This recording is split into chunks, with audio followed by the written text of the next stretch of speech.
Bah alors, qu'est-ce qui s'est passé? Je vous quitte, on était 9 abonnés sur la chaîne YouTube et aujourd'hui on est 300 ou peut-être même un peu plus à l'heure où vous regardez la vidéo. Merci beaucoup. Pour fêter ça, j'ai décidé de vous faire une petite vidéo sur les objectifs.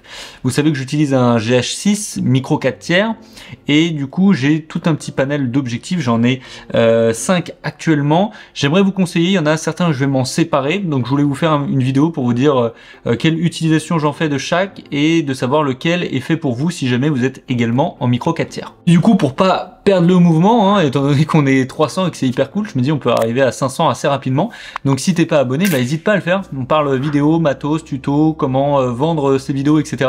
Donc ça va être assez cool et je t'invite à suivre l'aventure. Alors on commence avec le premier objectif que j'ai eu avec le pack.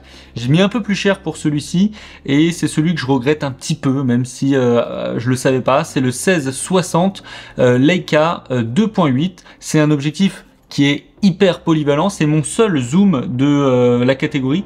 Après je vais avoir que des focales fixes, mais c'est quelque chose que j'utilise pas beaucoup puisque au final, comme j'ai tout un petit panel d'objectifs à focale fixe, bah, finalement je vais à chaque fois utiliser chaque focale pour une utilisation spécifique et le zoom finalement je l'utilise très peu. Je l'utilise très peu aussi parce que 2.8 d'ouverture sur un micro 4 tiers, c'est vraiment très peu je trouve et j'ai du mal à avoir le bokeh que je veux avoir pour avoir un beau flou d'arrière-plan.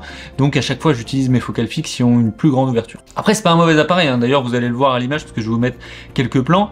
C'est très utile je pense si vous faites par exemple de l'événement, que vous n'avez pas le temps de changer, vous devez être très réactif et que vous avez besoin d'enchaîner entre plan très large, un peu grande ouverture, grand angle et plan plus serré parce que un 12-60 c'est quand même super pour ça. Allez on enchaîne dans l'ordre avec le 25 mm 1.4. Ça c'est vraiment un super objectif.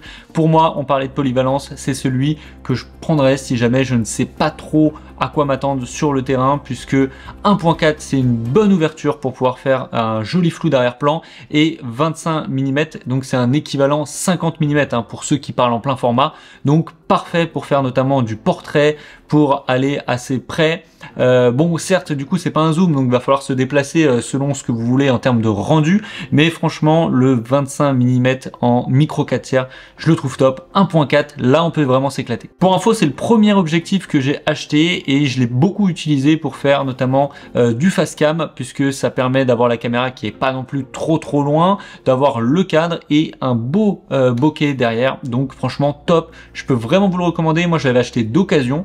Regardez, généralement c'est quand même beaucoup moins cher que d'acheter en neuf et moi j'ai vraiment pas eu de problème, c'était une super affaire. Alors je vous réserve mon petit chouchou pour la fin parce que lui c'est vraiment mon préféré et je vais vous parler du seul objectif que j'ai qui n'est pas un Lumix, c'est tout simplement l'Olympus 60 mm 2.8 macro. Alors là c'est vraiment du spécifique, c'est un objectif macro. Moi je l'utilise pour un petit peu varier mes plans. Vous le savez, je pense qu'en vidéo c'est hyper intéressant de varier les plans, de surprendre un peu le spectateur.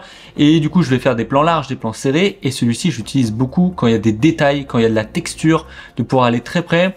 J'ai fait un petit test avec une montre de luxe où j'avais pu aller très près. C'est hyper beau, c'est hyper intéressant. Moi j'aime beaucoup et ça me permet, voilà, notamment quand je fais par exemple de la review de produits, d'aller faire des détails, un petit travelling de détails. Franchement je trouve que le rendu est vraiment top. Alors après c'est pas du run and gun, ça faut le savoir, c'est vraiment quelque chose où il va falloir mettre sur trépied ou sur un stab, etc. et de pouvoir faire la mise au point au millimètre près, parce que vraiment le macro c'est ça, c'est vraiment un travail d'horlogerie, c'est le cas de le dire.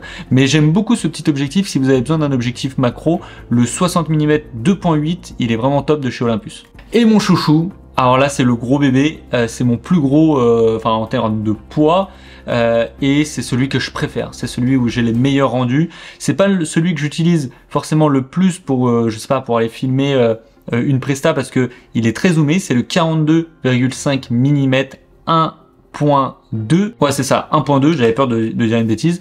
Donc c'est un équivalent 85 mm, donc c'est vraiment très zoomé, donc c'est pour ça que je dis que je l'utiliserai pas tout le temps puisque du coup quand tu es dans des endroits assez serrés, tu vas avoir du mal à filmer les gens.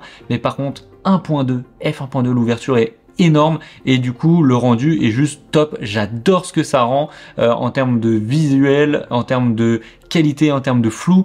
J'aime beaucoup, franchement, c'est mon objectif préféré. Bon, après, il pèse un peu son poids. Pour ceux qui sont habitués au plein format, laissez tomber, hein, ça c'est un objectif super léger. Mais par exemple, par rapport au 25 mm qui est tout petit, tout léger, on le sent à peine, lui c'est un vrai caillou, quoi. Non mais attends, j'ai oublié le dernier arrivé que j'ai eu à Noël, et ça c'est vraiment quand même celui que je crois que j'utilise le plus, notamment pour YouTube, c'est le 9 mm et lui c'est f1.7. Non, j'aime beaucoup. 9 mm, c'est vraiment top. Ça te permet d'avoir vraiment un grand panel, un grand paysage. Donc pour de la photo de paysage, pour de la vidéo de paysage, pour de l'immobilier, pour de l'événement, quand vous n'avez pas beaucoup de place, etc.